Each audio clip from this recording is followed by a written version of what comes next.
இந்த வீடியோவில் நாம் இன்றைக்கி பார்க்க போகிற டாபிக் கிளாஸ் 9ல் இருக்க மை சைல்டுஹுட் அப்படின்ட்டு ஒரு ப்ரோஸ் எக்ஸ்ப்ளனேஷன் தான் பார்க்க போகிறோம். இது ஒரு ஆட்டோபயோகிராஃபி.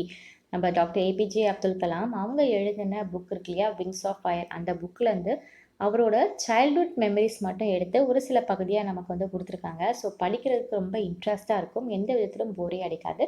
நம்ம எந்த அளவுக்கு சீக்கிரம் முடிக்க முடியும் அந்தளவுக்கு ஷார்ட் அண்ட் ஸ்வீட்டாக முடிக்கலாம். ஓகேவா? ஸோ நம்ம எல்லாருக்குமே தெரியும் டாக்டர் ஏபிஜே அப்துல் கலாம் அப்படின்றவங்க ரொம்பவே ஒரு கிரேட் சயின்டிஸ்ட் அப்படின்றது. அண்ட் இவங்களோட அப்பா பேர் வந்து ஜெயினுல் அப்தீன், இவங்களோட அம்மா பேர் வந்து ஆஷிமா. இவங்க 1931 அந்த இயரில் தான் பிறந்தாங்க. எங்கன்னா ராமேஸ்வரம் அப்படின்ற ஒரு பிளேஸில் பிறந்தாங்க. இவங்களோட பேரண்ட்ஸ் நம்ம அப்துல் கலாம் சார் இருக்காங்க இல்லையா, அவங்களோட பேரண்ட்ஸ் வந்து படிக்கலை, அந்தளவுக்கு ரொம்ப ரிச்சுமே கிடையாது. பட் வசதி வாய்ப்பு இல்லை அப்படின்னாலுமே அவங்கக்கிட்ட ஹானஸ்ட்டும் ஒரு கைண்ட்னஸும் எந்த அளவுக்கு வந்து கம்மியாகவே ஆகாதான். எப்பயும் ரொம்ப ஹானஸ்டான பர்சனாக இருப்பாங்களா அவங்க அப்பா அம்மா. அண்ட் அப்துல் கலாம் அவங்களுக்கு வந்து 3 பிரதர்ஸ் இருக்காங்க அண்ட் ஒரு சிஸ்டர் இருக்காங்க. இவங்களோட வீடு வந்து ராமேஸ்வரமில் மாஸ்க் ஸ்ட்ரீட் பக்கத்தில் தான் வந்து இருக்குது.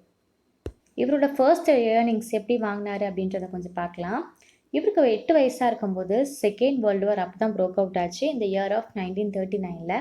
ஸோ அப்போது வந்து அந்த சிட்டியில் டவுனில் வந்து டேம்ரிட் சீடு இருக்கு இல்லையா, அதுக்கு ரொம்பவே டிமாண்டு. ஸோ கலாம் என்ன செய்வாங்களாம், அந்த சீட்ஸ் எல்லாமே கலெக்ட் பண்ணி மார்க்கெட்டில் போய் விற்பாங்களாம். ஸோ அது மூலயமா கொஞ்சம் காசு வந்திருக்கு. அப்புறம் இவங்களோட கசின் சம்சுதீன் அப்படின்ற பையன், ஸோ இவங்க வந்து நியூஸ் பேப்பர் போடுவாங்களாம், வீட்டுக்கு வீடு கடைக்கு கடையெல்லாம். ஸோ அது மூலயமா கொஞ்சம் காசு வந்திருக்கு. அதுக்கப்புறம் சம்சுதீன் கிட்டேயே கொஞ்சம் ஹெல்ப்புக்கு மாதிரி கலாம் போய் சேர்ந்துருக்காரு. ஸோ அப்படி மூலியமாக தான் இவங்களோட வேஜஸ்லாம் கொஞ்சம் ஏர்னிங் அந்த 8 வயசுலேருந்தே கொஞ்சம் அப்படியே ஸ்டார்ட் பண்ண வந்து மணியை வந்து ஏர்ன் பண்ணியிருக்காங்க. அண்ட் இவருக்கு வந்து நிறைய சின்ன வயசு இன்சிடென்ட்ஸ் ஒரு சிலது ரொம்ப முக்கியமானதெல்லாம் ரொம்ப ஞாபகம் இருக்கான். என்ன அப்படின்னா, இவர் வந்து 5th ஸ்டாண்டர்ட் படிச்சுருக்கும் போது அவங்களோட கிளாஸ் டீச்சர் ஒருத்தவங்க, ஒரு நியூ மேம் ஒருத்தவங்க வந்து வராங்க கிளாஸுக்கு. ஸோ அப்போ வந்து பார்க்கும்போது கலாம் வந்து அவரோட க்ளோஸ் ஃப்ரெண்டுக்கிட்ட வந்து உட்காந்துருக்காங்க. கலாம் வந்து முஸ்லீமு, ஓகே, அப்துல் கலாம் சார் வந்து முஸ்லீம் இல்லையா. ஸோ அவங்களோட ஃப்ரெண்டு வந்து ராமநாத சாஸ்திரி அப்படின்ற ஒரு பையன்கிட்ட உட்காந்துருக்காங்க. இவர் ஒரு ஹிந்து. ஸோ அந்த டீச்சர் உள்ளே வந்ததுமே ரொம்பவே எக்ஸைட் ஆகிறாங்க. என்ன அப்படின்னா, எப்படி ஒரு ஹிந்துவும் முஸ்லீமும் இந்தளவுக்கு க்ளோஸாக ஒரு ஃப்ரெண்டாக இருக்க முடியும், ஏதோ ஒரு தீண்டாமை மாதிரி பார்த்துட்டு உடனே அவங்க டீச்சர் என்ன சொல்கிறாங்களாம், கலாம் சாரை கொண்டு போயிட்டு இப்போ பின்னாடி உட்காருப்பா அப்படின்ற மாதிரி சொல்லி அனுப்பிச்சிடுறாங்களாம். அண்ட் கலாமுக்குமே அண்ட் சாஸ்திரி 2 பேருக்குமே ரொம்ப ஃபீல் ஆகுது. ஏன்னா ரொம்ப க்ளோஸ் ஃப்ரெண்ட்ஸ். ஸோ இத்தனை நாளாக ஒன்றாவே இருந்திருக்காங்க. ஸோ திடீர்னு ஒரு டீச்சர் வந்து இப்படி மாறி உட்கார வச்சுட்டாங்களே அப்படின்ற மாதிரி ரொம்பவே மனசுக்குள்ளே ஃபீல் பண்ணாங்களாம். அண்ட் நெக்ஸ்ட் டே நம்மளோட ராமநாதா சாஸ்திரி இருக்காங்க இல்லையா, கலாம் சரோட ஃப்ரெண்டு, அவங்க அப்பா கிட்ட போய் சொல்லியிருக்காங்க நடந்த விஷயத்த. ஸோ அவங்க அப்பா நேராக ஸ்கூலுக்கு வந்து அந்த பர்டிகுலர் டீச்சரை பார்த்துட்டு, என்ன பாருங்கள், நாங்கள் வந்து எங்கள் பசங்களுக்குள்ளே இந்த அளவுக்கு ஒரு சோஷியலிஸ்டிக்காக ஒரு ஏற்றத்தாழ்வு வந்து நாங்கள் சொல்லிக் கொடுக்கல, ஒரு கேஸ்டிசம் வந்து நாங்கள் வந்து அந்த ஃப்ரெண்ட்ஷிப்பில் நாங்கள் வந்து குழந்தைங்களுக்கு நல்லா புகுத்தலை. ஸோ நீங்களும் அந்த பாய்சனை வந்து புகுத்துறாதீங்க அப்படின்ற மாதிரி கொஞ்சம் வார்னிங் கொடுக்குறாராம். ஸோ அப்போ தான் அந்த டீச்சருக்கு வந்து நினைக்கிறாராம், ஐயோ நம்ம பண்ணது எவ்வளோ பெரிய தப்பு அப்படின்ட்டுன்னு.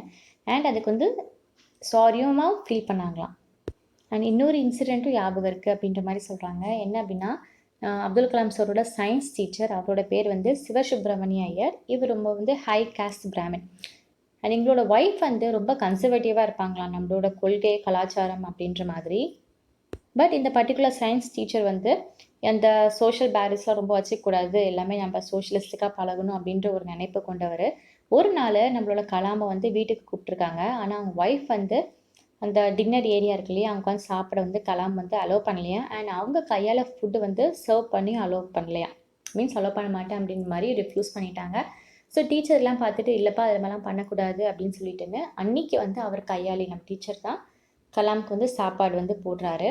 அண்ட் கலாம் வந்து ரிட்டன் வீட்டுக்கு போகும்போது, நீ நெக்ஸ்ட் வீக்கெண்டும் நீ கண்டிப்பாக வீட்டுக்கு சாப்பிட்றதுக்கு வரணும் அப்படின்ற மாதிரி சொல்கிறாங்க. அண்ட் நெக்ஸ்ட் வீக் மறுபடியும் கலாம் சார் வந்து வீக்கெண்டில் போகும்போது அவரோட ஒய்ஃப், இந்த சயின்ஸ் டீச்சர் இருக்காங்க இல்லையா, அவங்களோட ஒய்ஃப் வந்து கலாம் சாருக்கு வந்து அவங்க கையில் ஃபுட்ஸ் வந்து சர்வ் பண்ணாராம். மீன்ஸ் என்ன தெரிய வருது, நம்ம சயின்ஸ் டீச்சர் வந்து அவங்களோட ஒய்ஃப் கிட்ட வந்து புரிய வச்சுட்டாங்க, நம்ம இப்பெல்லாம் பாகுபாடு பார்க்கக்கூடாது அப்படின்ட்டுன்னு. ஸோ அவங்க ஒய்ஃபும் அவருக்கு ஏற்ற மாதிரி கொஞ்சம் வந்து மாறிட்டாங்க. அதனால தான் அவங்க கையால் வந்து ஃபுட் சர்வ் பண்ணுறாங்க. ஸோ இந்த ஒரு இன்சிடென்ட் ஞாபகம் இருக்குது அப்படின்ற மாதிரி சொல்கிறாங்க. நாட்கள் அப்படியே ஓடுது. கலாம் நல்லா வளர ஆரம்பிச்சிட்டாங்க, கொஞ்சம் ஒரு யங் பாயாக வளர ஆரம்பிச்சிட்டாங்க. ஸோ இவர் வந்து அவங்க அப்பா கிட்ட போயிட்டு, இந்த மாதிரி நான் வந்து ராமநாதமில் போய் படிக்கிறதுக்காக அலோவ் பண்ணுங்க அப்படின்ற மாதிரி கேட்குறாங்க. அவங்க அப்பா ஓகேன்ட்டாங்க. ஆனால் அவங்க அம்மா வந்து ரொம்பவே ஒரு எமோஷ்னலான ஒரு கேரக்டர். ஸோ அவங்க அம்மாவை வந்து அவங்க அப்பா வந்து எப்படியுமோ காம்ப்ரமைஸ் பண்ணி வைக்கிறார். அண்ட் கலாம் வந்து இந்த அளவுக்கு ஒரு ஒபீடியண்ட்டாக ஒரு ஹானஸ்ட்டாக இருக்காங்க அப்படின்னா அதுக்கு முக்கியமான காரணம் அவரோட அப்பா தான். ஏன்னா எல்லா இடத்துலையுமே கலாம் சாரோட அப்பா வந்து அவரை விட்டு கொடுத்தது இல்லையா, உன்னால் முடியும் அப்படின்ற மாதிரி என்கரேஜ் பண்ணிகிட்டே இருப்பாங்க. அண்ட் அவங்க அம்மா வந்து கன்சோல் பண்ணாங்க இல்லையா, காம்ப்ரமைஸ் பண்ணாங்க. அது எப்படி அப்படின்னு பார்க்கலாம். பர்ஷியன் ப்ரொஃபஸர் காஹில் கிப்ரான் அப்படின்ற ஒருத்தவங்க இருக்காங்க. ஸோ அவங்களோட வேர்ட்ஸை கொஞ்சம் அப்படியே அவங்க அம்மா கிட்ட சொல்லி இப்பெல்லாம் புரிய வைக்கிறாங்க. என்ன அப்படின்னா, ஒரு சில வார்த்தைகள் அவங்க அம்மா கிட்ட சொல்கிறாங்க. குழந்தைங்க வந்து your children not your children. Okay, உங்கள் குழந்தைங்க வந்து நமக்கு மட்டுமே குழந்தைங்க அப்படின்னு சொல்ல முடியாது. அவங்களுக்குன்னு ஒரு வாழ்க்கை இருக்குது, அவங்களுக்குன்னு ஒரு ஆம்பிஷன் இருக்குது, அவங்களுக்குன்னு ஒரு கனவு இருக்குது. ஸோ நம்ம அவங்களுக்கு கொஞ்சம் ஃப்ரீயாக விடணும், நம்ம கைக்குள்ளேயே வச்சுக்கக்கூடாது. அவங்க வந்து நம்ம மூலியமா வந்தவங்க தான். ஆனால் நமக்காக நமக்கு மட்டுமே அப்படின்றதுக்காக வந்தவங்க கிடையாது.